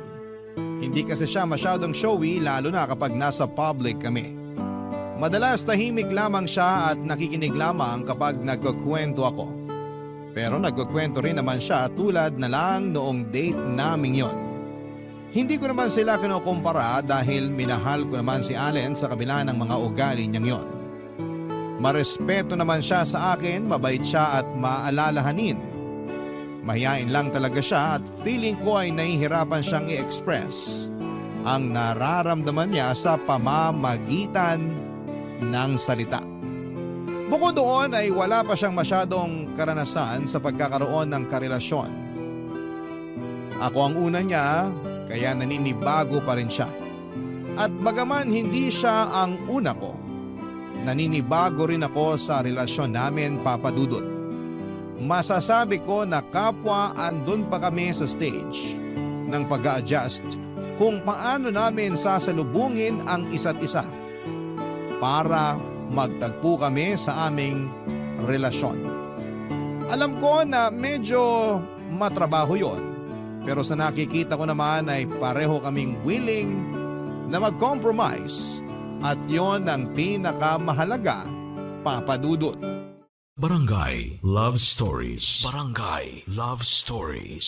Papa Dudut, natuloy ang birthday ko na may dalawang selebrasyon. Una ay sa bahay namin kasama ang pamilya at malalapit kong kaibigan.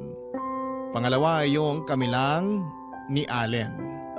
Bale, sinurpresa niya ako sa apartment niya, may pa-wall decoration pa siya at lobo. At may mini cake na rin. Naganda rin siya ng mga paborito kong pagkain, palibas ay magaling magluto ang boyfriend ko. Bagay na gustong gusto ko sa kanya. Kaya naman sobrang saya ko ng mga panahong yon, Papa Dudut. Sa kabila ng lahat ay hindi pa rin gaanong kapalagay ang loob ng pamilya ko sa boyfriend ko.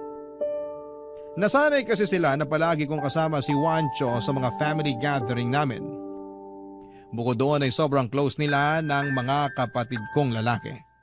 Magkasama silang naglalaro ng mobile games, malapit din ang ex ko, kina mama at papa, kaya nung naghiwalay kami laking lungkot talaga nila. Lalo na ang mama na parang tunay na anak na ang turing sa ex-boyfriend ko, Papa Dudut.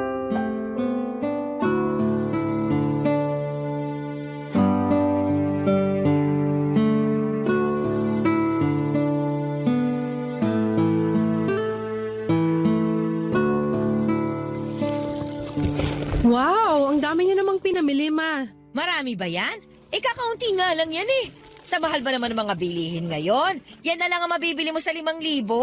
Para sa akin marami pa rin yan. Hindi ka pa kasi nanay. Ano namang pong kinalaman nun? Kapag nanay ka na, ikaw na yung magbabudget sa bahay. Doon mo palang malalaman yung sinasabi ko sa'yo na sa mahal na mga bilihin ngayon, kaunti na lang ang mararating ng pera mo. Si mama talaga. Palagay niyo sa akin hindi nagbabudget. Siyempre, ramdam ko naman po yung sinasabi niyo na pagtaas ng mga bilihin dahil gumagastos din ako. Basta, mas maiintindihan mo ako kapag naging katulad na kita. Matanong ko lang ha, huwag ka magagalit nak ha. Ano po yun? Yung bang boyfriend mong si Allen, may plano kang pakasalan? Po? Sino bang mas matanda sa atin? Ako ba o ikaw? Kayo po. Ako raw mas biging ka pa sa akin. Manaman eh. Totoo naman ang sinasabi ko ah. Bakit, hindi ba? Hindi po. Kakapacheck up ko lang ng tenga sa ear doctor nung nakaraang araw. Kaya tiwala ako na matalas ang pandinig ko.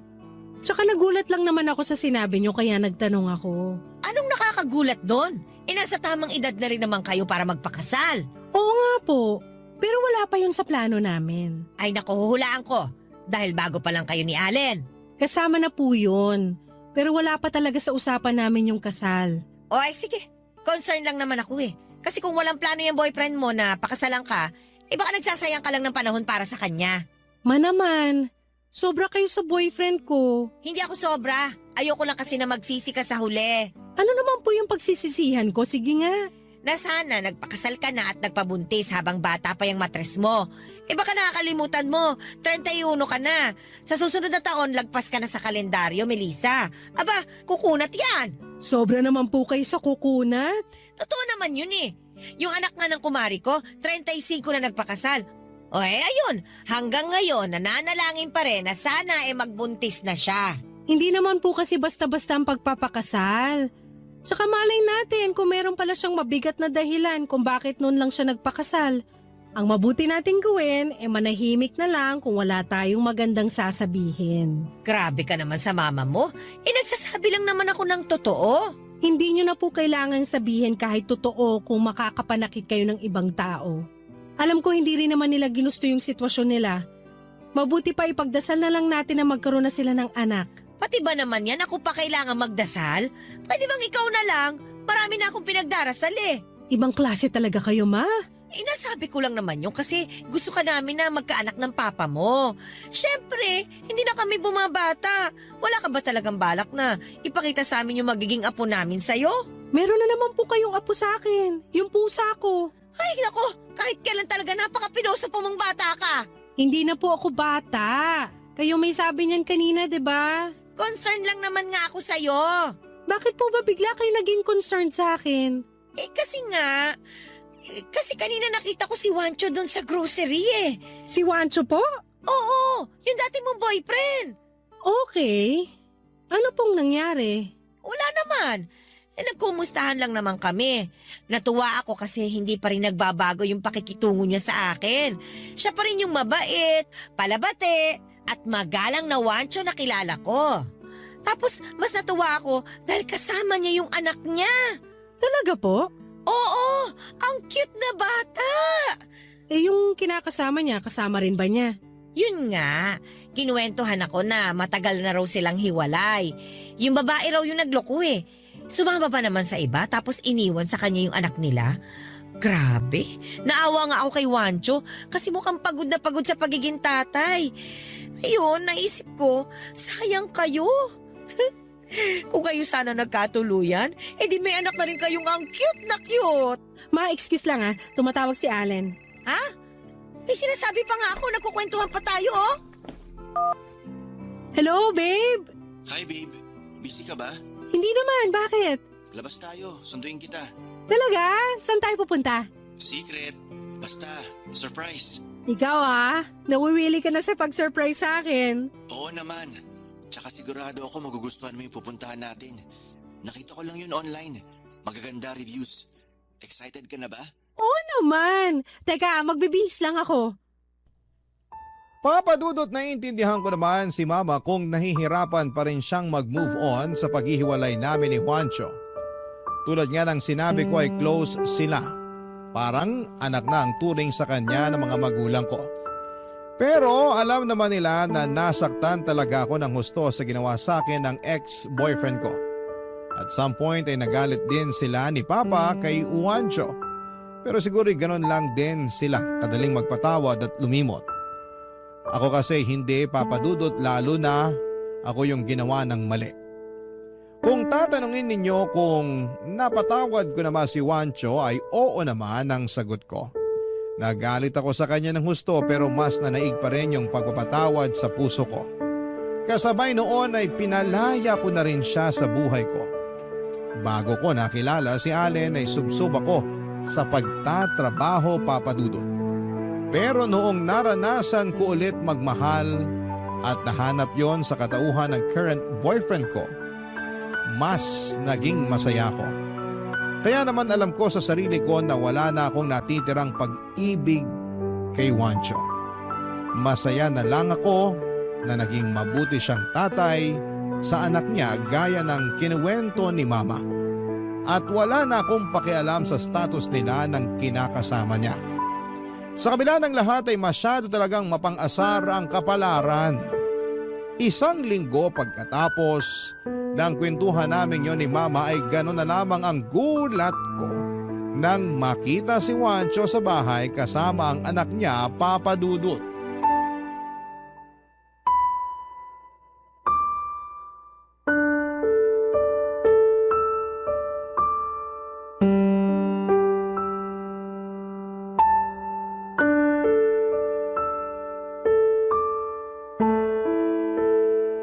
Ma, ano pong ginagawa ni Juancho rito?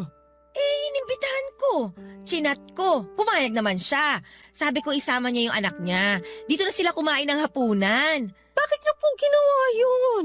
O bakit naman hindi? Birthday ko naman ngayon. Alam ko po pero hindi niyo naman sinabi sa akin na papupuntahin niyo siya. Kung sinabi ko sa'yo, baka umalis ka. Alam ko ayaw mo siya makita kasi hanggang ngayon, hindi ka pa rin nakaka-move on sa nangyari sa inyo noon. Nakapag-move on na po ko pero hindi ibig sabihin nun okay na sa akin na makipagkaibigan sa kanya. Hindi naman ikaw ang pinunta rito ni Juancho. Ako naman, kaya huwag ka na masyado maraming sinasabi dyan. Excuse po tita. Oh, ikaw pala, Juancho. Bakit? Kanina ko pa po kayo hinahanap. Nandito pala kayo. Kausap niyo si Melissa. O bakit? May kailangan ka ba sa akin? Meron po. Ibibigay ko po sana tong regalo ko sa inyo. Nakalimutan ko ibigay kanina eh. Medyo nahiya po kasi akong iabot. Naku, nag-abala ka pa talaga ha? Syempre tita, hindi ko po pwedeng palagpasin na bigyan kayo ng regalo ngayong birthday nyo. Pagpasensyahan nyo na po kung hindi maganda yung pagkakabalot ko. Alam nyo naman na wala talaga akong talent sa pagbalot ng regalo eh. Ay, naku wala yun. Sisirain ko naman eh. Sa bagay. Oh, paano? Doon ko na sa sala bubuksan ito ha? Ay, sige po. Samahan ko na po kayo, ma. Anong samahan? Hindi, maiwan ka dyan. Mag-usap kayo ni Juancho. Po? Sige na, doon na ako sa sala. Pansin ko parang ang weird ng nanay ko. Bakit naman weird? Parang hindi ka na nasanay kay tita. Hindi kaya ganun kadaling masanay kahit nasabihin mong nanay ko siya. Sa bagay. So, kumusta ka naman? Ayos lang. Good to know. Laki na ng anak mo ah. Tama nga si mama nung kinuwento niya, sobrang cute ng baby mo. At kamukhang kamukha mo pa. Siyempre, malakas dugo ko eh. Wow, yabang natin, mga 20. Ikaw, kumusta ka naman?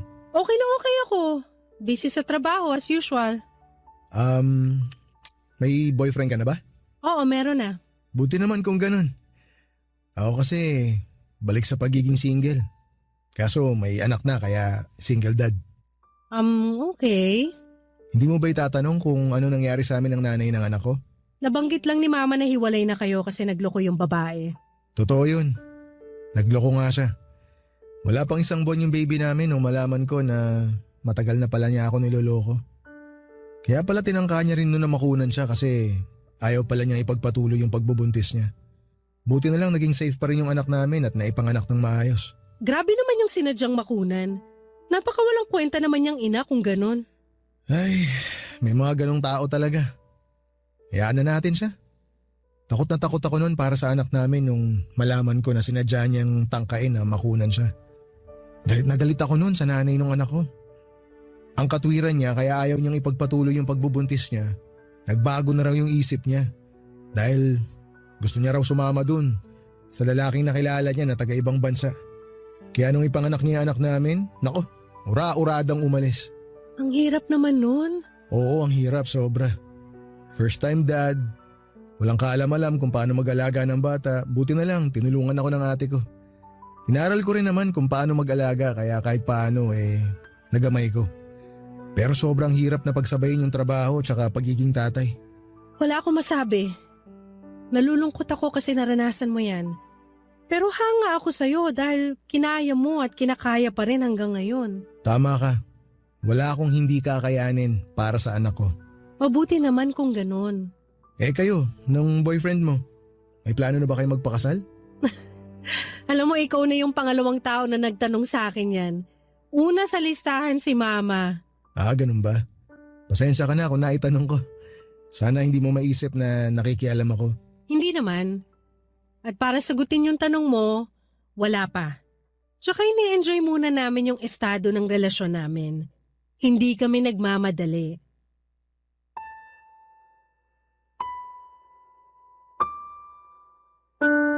Papadudot kahit na nagulat ako sa hindi namin inaasahang pagkikita ni Juancho ay masaya naman ako dahil napaka-responsable niyang ama sa kanyang anak. At kahit na hindi naging maayos, ang pagsasama nila ng nanay ng bata ay ginawa niya pa rin ang lahat upang maitaguyod ang anak niya. Sa isipan ko ay hindi ko mapigilang humanga kay Juancho. Sa tagal na panahon kasi naming nagsama ay noong ko lang siya nakitang naging dedikado sa isang bagay. At yun nga ay ang pagiging tatay niya. Nagpatuloy ang birthday celebration ni Mama at masasabi kong nawala na rin ang pagkailang sa pagitan namin ni Juancho. Para bang bumalik sa dati ang lahat, Papa Dudut. Naobserbahan ko na kahit matagal din siyang hindi pumunta sa bahay simula nang naghiwalay kami, ay hindi pa rin nawala ang pagiging malapit niya sa mga kapatid ko. At mas lalo na nga kina Mama at Papa. Pakiramdam ko ay mas naging close pa sila noong gabing yon, pero ang pinaka hindi ko talaga makakalimutan ay ang walang tigil na pangaasar at pambubugaw sa akin ni Mama para sa ex kong si Juancho, Papa Dudut. Barangay Love Stories. Barangay Love Stories. Pero syempre, Papa Dudut, alam ko pa rin ang limitasyon ko. Hindi na kami ni Juancho at may boyfriend na ako at kahit na may pinagsamahan kami ay hindi naman magandang makihalubilo ako sa kanya na parang tulad pa rin ng dati. Kaya kahit panay tukso at pasaring ni Mama sa amin ay hindi ko na po sinasakyan. Doon ako nagpaalam sa kanila na matutulog na pero ang totoo ay makikipagtawagan ako kay Allen sa cellphone. Kinuwento ko kay Allen na pinapunta ni Mama si Juancho sa bahay namin pero nilinaw ko sa kanya na wala na akong nararamdaman sa ex ko dahil siya ang mahal ko. Kahit na hindi ko nakita ang reaksyon ng mukha ni Allen, alam kong nagulat siya base sa tono ng boses niya. At nasaktan ako dahil ayokong isipin niya na posible pa kaming magkabalikan ni Juancho. Sa huli naniwala at nagtiwala sa akin ang boyfriend ko. At nagpatuloy ang pag-uusap namin sa cellphone hanggang sa makatulog ako. Kinabukasan, inis na inis sa akin si Mama dahil hindi ko raw binubuksan ang pinto ng kwarto ko. Nang tinanong ko kung bakit ay syempre raw magpapaalam sa akin si Juancho at ang anak nito dahil uuwi na sila. Humingi na lamang ako ng pasensya kay Mama at sinabi kong nakatulog na ako sa sobrang pagod. Lumipas pa nga ang mga araw, excited ako dahil malapit nang sumapit ang birthday ng boyfriend ko. Gusto ko siyang sorpresahin katulad ng ginawa niya sa akin noong birthday ko at gusto kong iparamdam kay Allen na mahal ko siya, na mahalaga siya sa akin. Pero nahihirapan akong mag-isip kung paano ko yon gagawin. Noon kasing kami pa ni Juancho palagi kaming nagse-celebrate kasama ang pamilya ko. Isang araw ay nakatanggap ako ng tawag mula sa isang unknown number at laking gulat ko nang sagutin ko yon, Papa Dudut.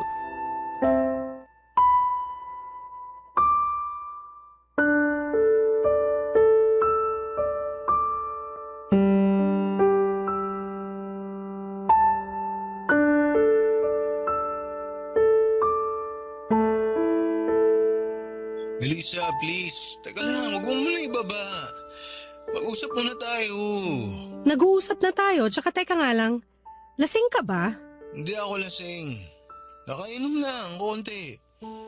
Ginawa ko yun para magkalakas ako ng loob na tawagan ka tsaka kausapin ka.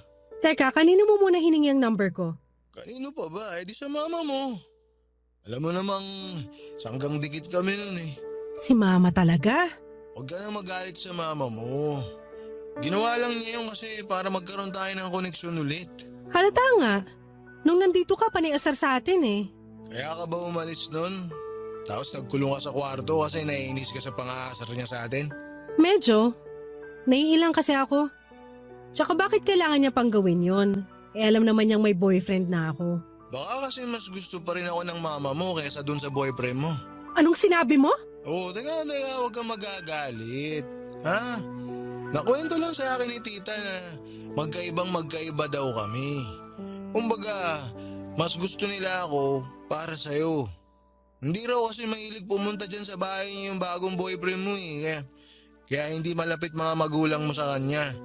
Pati na rin yung mga kapatid mo, hindi niya close. Hindi katulad ko. Sabi rin ng mama mo na miss niya na ako. Parang anak na raw kasi yung turing niya sa akin. Sandali, teka ha. Anong teka? Hindi lang ako makapaniwala na sinabi lahat yan ni Mama. Maniwala kasi hindi. Sinabi niya sa akin yun. Kahit tanungin mo pa siya. Hindi na. Ramdam ko rin naman na ayaw nila sa boyfriend ko, pero hindi sapat na dahilan yon para ipagpilitan nila tayo magkabalikan. Bakit? Hindi mo na ba ako mahal? Hindi na, Wancho. Tsaka matagal na tayong tapos. Melissa, nung naghiwalay tayo, sabi mo mahal mo pa ako. Tapos ngayon hindi na? Parang unfair naman yata, ano? Paano naging unfair yun? Sige nga. Ang bilis naman mawala ng feelings mo sa akin. Ang tagal din natin, ha? Nag-live-in pa nga tayo, eh. Diba? Napapaisip tuloy ako kung minahal mo ba talaga ako o hindi.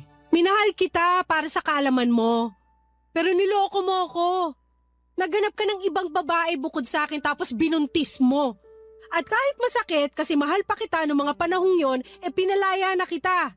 Kaya wala kang karapatan na isumbat sa akin yung pagmamahal ko sa'yo. Hindi ko naman sinusumbat. Nalulungkot lang ako. Bakit? Dahil may boyfriend na ako at masaya ako sa kanya? Tapos ikaw, niloko at iniwan ng babaeng kasama mong gumawa ng kalokohan sa akin, no? Tama ba? Ay, Melissa naman. Huwag mo naman ipamukha sa akin na kinarma na ako sa kasalanan ko sa'yo noon. At bakit hindi ko ipamumukha sa'yo? Ang kapal ng apag mong sabihin na mas gusto ka pa rin ng pamilya ko kaysa sa boyfriend ko. Kinumpara mo pa sarili mo sa kanya kaya lalo ako nabwisit sa'yo. Uy, kumalma ka lang. Pwede? Huwag mo ako sigawan. Masakit sa tenga eh. Hindi kita sinisigawan. Masyado kang ano dyan. Tsaka hindi ka ba nakakahalata na umiiwas ako sa'yo? Hindi dahil hindi pa ako nakaka-move on sa atin. Ayoko lang magkaroon pa ng koneksyon sa'yo. Si Mama lang naman yun ang aasar sa atin pero hindi naman ako nagpadala. Umiwas ako. Sana ganun din ginawa mo. Ano ko gagawin yun eh? Mahal pa rin kita. Ano? Oh, huwag mo sabihin na bingi ka na. Ang sabi ko, mahal pa rin kita. Hindi naman ako tumigil na mahalin ka eh. Hindi rin tumigil na mahalin pero nagawa mo nga ako lokohin. Ang alam ko, pag mahal mo ang isang tao, hindi mo siya sasaktan.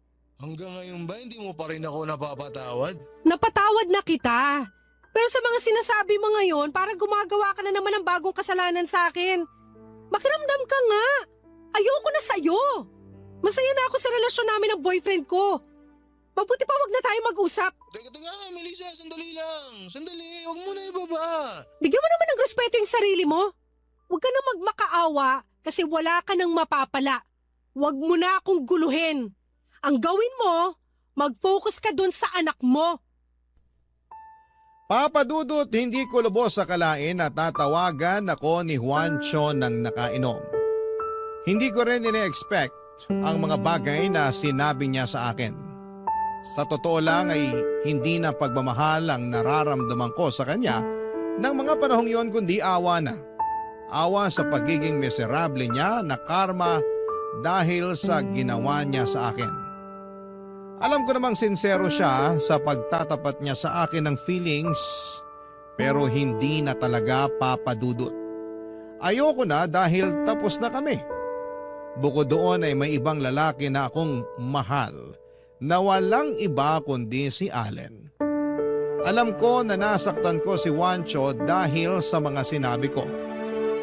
Pero naniniwala akong kailangan niyang marinig ang mga bagay na yon upang matauhan siya. Okay lang naman sa akin kung close pa rin siya sa pamilya ko. Ako lang naman ang ginawa niya ng masama, hindi ang mga kapatid ko at hindi rin ang mga magulang ko. Pero hanggang doon na lang ang lahat dahil natuto na ako. Sinaktan niya ako kaya ayoko na at kahit na masakit ang mga sinabi ko sa kanya. Alam kong nauunawaan ako ni Juancho.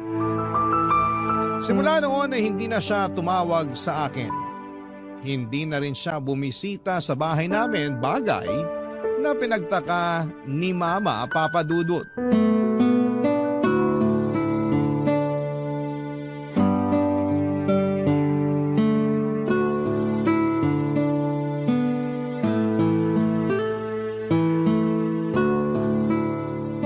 Nak, pansin ko hindi na dumadalaw dito si Juancho ah. Bakit kaya? Hindi ko po alam, ma. Bakit hindi mo alam? Hindi na ba kayo nag-uusap? Hindi naman po talaga kami nag-uusap. Kayo lang naman yung may gusto na mag-usap kami. Baka lang naman kasi maisip niyong magbalikan. Hindi ko po yun naisip, lalo na may boyfriend ako. Sana naman irespeto niyo yun. Bakit mo ako sinisigawan? Hindi po ako sumisigaw. Naiinis lang ako kasi parang ang manhid nyo. Alam ko naman na hindi kayo close kay Allen pero siya na po yung mahal ko at hindi na si Juancho. Hindi naman po yata tama na ipagpilitan nyo yung bagay na ayaw ko porque gusto nyo. Ay, pasensya ka na Melissa ha. Sa totoo lang, sinabi rin naman sa akin yan ng papa mo. Nakwento ko sa kanya na gustong-gusto ko talaga kayo ni Juancho na magkatuluyan. Kahit na may anak siya sa ibang babae, handa naman akong tanggapin yun. Basta magiging kayo sa huli. Pero pinaintindi sa akin ng papa mo na mali yun. Unfair sa'yo, tsaka napakamakasarili ko. Buti pa po si Papa naisip yun. Kaya nga humihingi na ako ng pasensya. Hindi mo rin naman ako masisisi. Close kasi talaga ako kay Juancho kaysa kay Allen. Alam ko naman po yun, pero sana mabigyan nyo ng pagkakataon si Allen na patunayan yung sarili niya sa inyo. Kung alam nyo lang kung gaano siya kabait na boyfriend sa akin, mas maiintindihan nyo kung bakit siya ang minahal ko at hindi na si Juancho. Alam ko naman yun. Siyempre, nanay mo ako eh. Tsaka pansin ko lagi kang nakangiti at tsaka excited pagkausap mo si Allen sa cellphone. Parang bumalik ka sa pagkabata. Tsaka sabi mo nga, siya yung nandyan nung kailangan mo ng kaibigang masasandalan. Siguro, nanibago lang talaga kami ng papa mo at ng mga kapatid mo. Pero sila natanggap na nila. Ako lang yung hindi pa rin nakakausad sa inyo ni Juancho mula nung nagkahiwalay kayo. Ang totoo, sinabi sa akin ni Juancho na mahal niya pa ako. Talaga? Anong sagot mo? Ang sinabi ko, wala na ako nararamdaman sa kanya. Na matagal na kaming tapos at dapat mag-focus na lang siya sa anak niya. Tama rin naman. Hayaan mo, hindi ko na ulit kayo tutuksuhin sa isa't isa. Salamat po, ma. Na-appreciate ko po yan. Basta anak, huwag ka lang magagalit sa mama ha. Hindi naman po ako galit sa inyo. Inis lang, pero wala na yon. Salamat po ulit. Teka po, si Allen tumatawag, sagutin ko lang. Sige, magluluto lang ako dun sa kusina para sa tanghalian natin. Sige po. Hello, babe? Hi, babe. Wait, greet muna kita ng happy birthday sa pinakagwapo kong boyfriend. Naku, nambola ka pa talaga ha? Hindi kaya yun bola. Sige, pero thank you sa greetings. So, punta ako dyan sa apartment mo? Hindi na, babe. Ako na lang pupunta dyan sa inyo ngayon. Ha? Sabi ko ako na lang pupunta dyan para makasama ko kayo ng family mo ngayong birthday ko. Napag-isip-isip ko na malungkot pala mag-isa. Lalo ngayon na nandyan ka na at ang pamilya mo na pwede ko namang makasama. Ano ba yan? Naiyak naman ako sa sinabi mo. Ha? Bakit naman? Basta, natutuwa lang ako sa'yo. Pero teka, sabihan ko sina mama at papa. Since wala nang oras magluto, magti-take out na lang ako ng pang-lunch natin. Ako nang bahala. Ang gagawin mo lang ay pumunta rito sa amin, okay? Sure ka? Pwede naman ako mag-ambag. Hindi na. Birthday mo, di ba? Ang mga may birthday hindi dapat pinag-aambag. Hintayin kita rito sa amin, ha? Sigurado ako matutuwa sina mama at papa. Pati mga kapatid ko kasi gusto ka rin daw nila makabanding. Kahit hindi na sa mobile games, magpapaturo raw sila sa'yo mag-chess. Nakwento ko na magaling ka ron eh. Di ba nag-champion ka noon sa school nung sumali ka sa contest? Hala, tagal na nun. Pero sige, tingnan ko kung di pa ako kinalawang sa chess. Hindi pa yan. Tiwala ako sa'yo. So paano? See you later? Yeah, see you later. I love you, babe. I love you more, babe! Happy birthday ulit! Papadudot naging masaya at memorable ang simpleng birthday celebration ni Allen sa bahay kasama ang pamilya ko. Kumpara nung unang beses na pumunta siya sa amin ay mas naging kampante na siya noong araw na yon. Siyempre, dinaldal siya ng dinaldal ni Mama at ni Papa. At masaya ako dahil pansin kong nakakapagpalagayan nila ng loob ang boyfriend ko. Sa katunayan, nasabi sa akin ni Mama na mas gusto na niya si Allen kesa kay Juancho. Natawa na lamang ako sa sinabing yun ni Mama sabay iling. Malaki ang pasalamat ko kay Allen nang dumating siya sa buhay ko. Ayoko na silang ipagkumpara ni Juancho, lalo na tapos na rin naman ang aming kwento. Basta masaya ako sa piling ng kasalukuyan kong nobyo. Sa kabilang banda naman ay wala akong ibang hiling kundi ang tulungan pa rin si Juancho ng may kapal upang makaya niyang itaguyod ang kanyang anak. Hanggang dito na lamang po ang sulat ko, Papa Dudut. Maraming salamat sakaling mapili po ninyong basahin ang aking kwento sa inyong istasyon. God bless po sa Barangay Love Stories. At number 1 po kayo sa aming puso. And more power and God bless sa inyong lahat. Ang inyong forever kapuso at kabarangay, Melissa.